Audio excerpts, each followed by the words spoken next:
find a home gym or what really? I'd like to know a little bit more on why he's an independent Ladies fighter. and gentlemen, our third bout of the evening is scheduled for three-minute rounds in the Kacher aggression flyweight division. Introducing first, fighting out of the red corner. He stands 5 feet 9 inches tall and weighed in at 125 pounds. He trains with Kacher MMA. Joining us from Waterloo, Iowa, Russell Kacher. And his opponent, fighting out of the blue corner. He stands 5 feet 7 inches tall and weighed in at 124 pounds. Joining us from Silvis, Illinois, Derek Teel.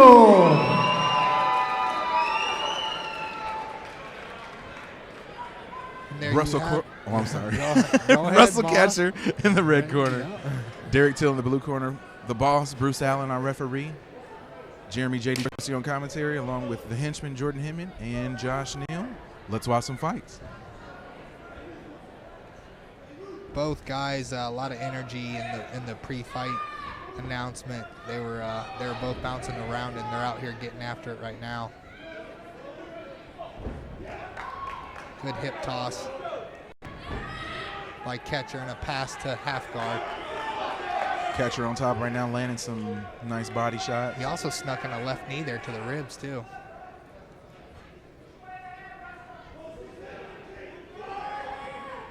Just continuous body shots from Kacher on the top. Teel's just kind of holding him down, not really doing a whole lot. That can get you into a bad spot if you're just holding him down. For one, you're not making any advancements to get up, and the referee's probably going to let you sit there. But there he goes and locks onto a guillotine. As I say, he's not doing nothing. Yeah, that's the schoolyard headlock right there. That you got to let that go and work to get up, definitely. It depends. If he could shrimp into full guard here, that'd be all right. But Kacher passes the side, and he's going to get, and Teel's going to get Von Flued by leaving his arm around Kacher's head like that. If Kacher can get his right arm out from in between his legs, lock up his own hands, and apply shoulder pressure to the neck area, he could submit Teel right now. And I wish he would do that, but he's going to peel it and probably continue to punch. I don't know if he knew that he had an opportunity to finish the fight there or not, but he definitely did. And that's one of the things that I would imagine is very difficult for a fighter to know. And I mean, it's easy for us. We're sitting here and we got, a perfect angle at everything. But right. When you're in the middle of that and you're getting hit and you're trying to do so much, it's got to be hard to figure out certain things that are available to you at that time. Early stages, I would say yes. But, I mean, that's stuff that you should be drilling on a weekly, if not daily level while you're at training. I mean, it happens so often, and he's just wearing himself out. He's just holding on, and he's mounted. And now he's going to get punched in the head. Now he's in a real bad position. Get some big shots. Yeah, Kacher is throwing some heavy hands on top, too. Teel's going to need to try to scoot his hips around to get squared up with the cage just like that and try to buck him off, but... Oh, double axe handle smashes straight like hold those. Smoke style. smash, man.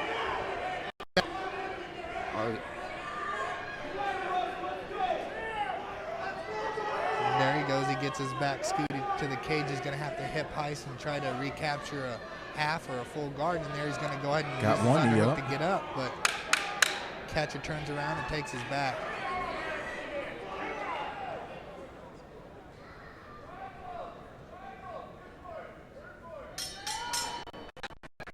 Yeah, nice round there by Kacher. Yeah, Dominant round. Good first round for both of them. Teel may not have did a whole lot from the bottom, but it wasn't lack of trying. I think he thought he was doing something good, but he just caught some big shots from Kacher on top, and he needs to try to find a different way to get out of bottom. Okay, let's talk strategy. If you're Teel, what are you going to do coming into this second round? I'm not sure what he has to offer, really. I mean, we didn't see a whole lot. He spent a lot of time on the bottom, and that looks like it's not a good spot for him. So if he could do something opposite of that, I would say he'd be in a better position to win this fight. In that first round, Teel's the one that actually went for the takedown and ended up not working out for him. So I'd like to see him stand up, and try to work up. He don't want to be on the ground, obviously, because It was not a good sight. Yeah, another round like that and you're down 2 or you're possibly finished, so you're really putting yourself in a bad way by attempting shots on guys that can out-wrestle you. Here we go with round 2. You know, and Kacher, he just is physically bigger. Yeah. I mean, he looks like a weight class bigger. He looks like he could fit at 35. He's 5'9". I mean, and he's a pretty big kid for 125 pounds.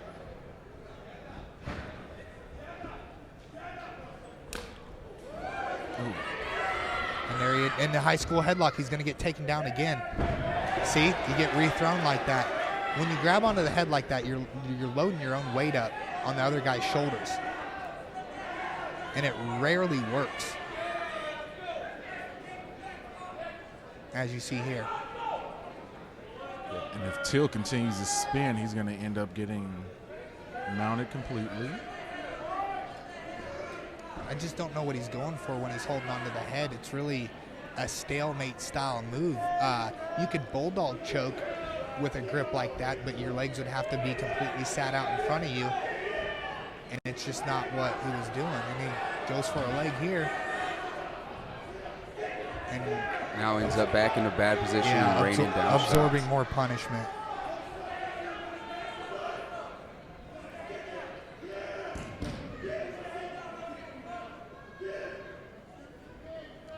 A little bit of a stalemate here right now, but Kacher's definitely in the best position that he's been in the fight so far. Teel is really going to have to work to get off of this full mount. Yeah, Kacher was just taking his time and working his way to mount there. He's doing a good job keeping top pressure, shoulder pressure into the neck area of Teel, and then he finally got his legs free and he found himself in the mount, which is good for him, bad for Teel. And this goes back to Teel coming out saying independent right here. You know, he needs to be, it's showing that he needs to be in there and working off his back and how to get up, because just holding on ain't going to do it. Absolutely.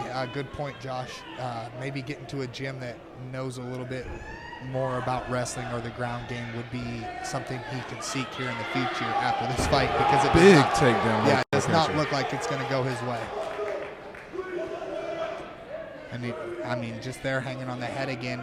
And if Kacher knew what he had, he could have finished this fight in the first round. All he needs to do is clasp his hands together, and he can finish that just like that. I mean, it does not take long.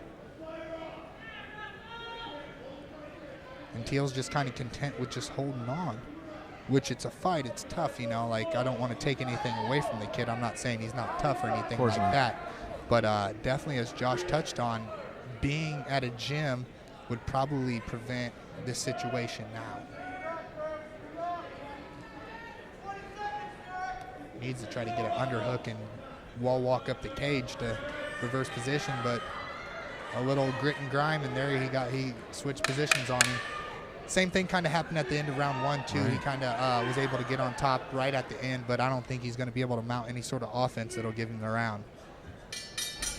Yeah, it's so tough when you work and you grind the entire round only to get that top position with about 10 to 15 seconds left to go on a round. And if you can see Teel's face right now, he looks miserable. He let out a big sigh there when he stood up, and he is just looking like he's having a rough time. Right. He's searching for answers right now while he's sitting on that on the stool. Yeah, he's definitely going to have to dig deep. Nobody's going to win this fight for him but him, and I'm sure he knows that. So hopefully he can do what it takes, you know, for his sake, to get his head back in the game and do something different than he's done the first 2 rounds. And it looks like Kacher is probably up 2-0 at this point. If you're him, what do you do coming into that 3rd round? That's always one of my dilemmas when I'm watching fights at home or in person, is that, you know, if you're up, do you continue to put the pedal to the metal, or do you try to coast it on home in order to get that victory and not really go for something that could, you know, put you in some danger? Depends on who you're fighting and who you are. Me personally, like, I don't take rounds off because I'm winning, because you can lose in 10 seconds, let alone a whole round. So I continue to apply pressure, and I always push to go forward. I'm here to fight. Definitely keep his foot on the gas and keep push pressure. Absolutely. What he's doing is working, and don't change a thing. Yeah, he's definitely dominating the fight on the ground. So, but again, in the 2nd round, it was Teel who engaged the grapple, you know, and it just makes me wonder why. Yeah, I don't think it'd be a smart idea to do that here down 2-0. You know, down 2-0. He's definitely got to show us something here if he wants to win this fight. swinging for the fences. Is Kacher. Nice kick there, yeah. Look at him. He's hyping up the crowd. I like this kid. I've never seen him fight before, but he's kind of exciting. And a good body lock and right in the mount. That's bad for Teel. Yeah, Teel is right back in the spot where he has spent most of this fight, which is on his back, and he doesn't want to be there.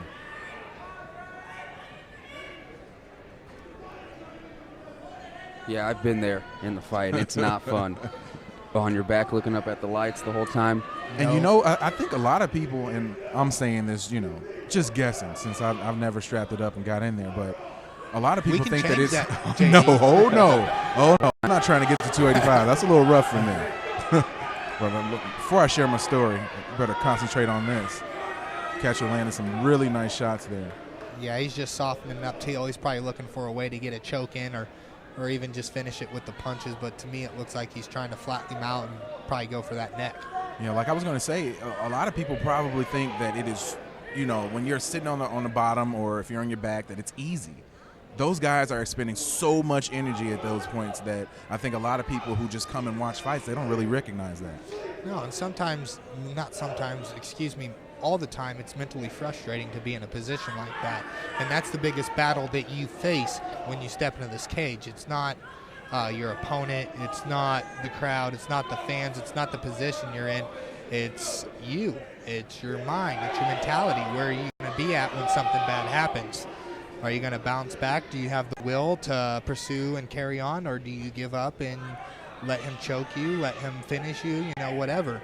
And I've been in both spots. I've been in spots where I could have lost and I wanted to win and I battled through. And then again, I've been in spots where I guess I just didn't want to win that bad, and I've actually, I've mentally broke and I've quit in fights and I've lost those fights. So however it happens, as long as you learn something from it and you can use that the next time around, then you've done good. So you definitely learn a lot about yourself in fights like this right here. You find out what you're made of deep down. Yes, absolutely.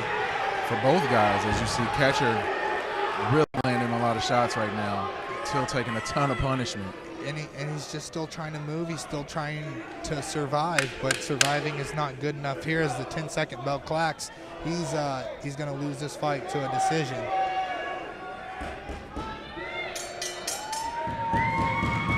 Very dominant one-sided performance there by Kacher. Yep, and a bloodied up Teel will tell you the victor of that fight. He definitely had heart. I mean, he went in there and he gave it his all. I don't think he had the skills necessarily to defend or reverse some of these positions he was stuck in. Yeah, if you're Teel, you definitely he has a lot of potential. You can see it. I would really like to see him maybe jump in with the gym, or at least bring some people in to train with him, or some other people to train with him, especially on his ground game, to try to tighten that up. Yeah, most definitely. Teel's tough, as we see, but I know he has a lot more potential than what he showed tonight. And, like you said, you'll find out about yourself. You just got to go back and ask yourself, what do I got to do better so this doesn't happen again? Yep. As far as Kacher is concerned, very impressive performance by him. Somebody who I haven't seen personally before. Big for his weight class. I would definitely look for him to be a contender in this cage aggression division. Absolutely. At 125 pounds, I would like to think he would be a tough matchup for anybody. He just appeared to be physically stronger and heavier than Teel, and did a good job of throwing his weight and his muscle around to win this fight. Most definitely. And I think he likes the cameras and stuff a little bit. He's been flashing ever since the fight's been over, Hey, I like that. Well, it's especially sports, if you win. It's sports entertainment. I mean, not all of us are just, fighters. We're people behind the whole fight scene. And, it's just part of his personality. He seems like he's a fun kid to be around, and I'm looking forward to seeing him back here again.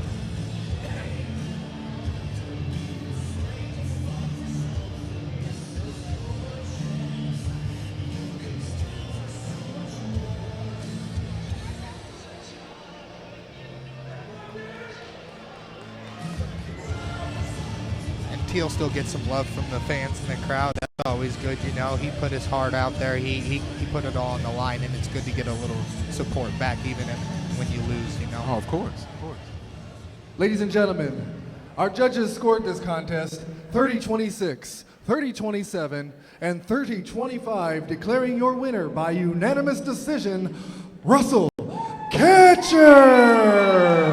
You know, and I can agree with a lot of those scorecards. They must be under the new unified rules because they're giving out a lot more 10-8s, even 10-7 rounds based on domination, which he totally dominated.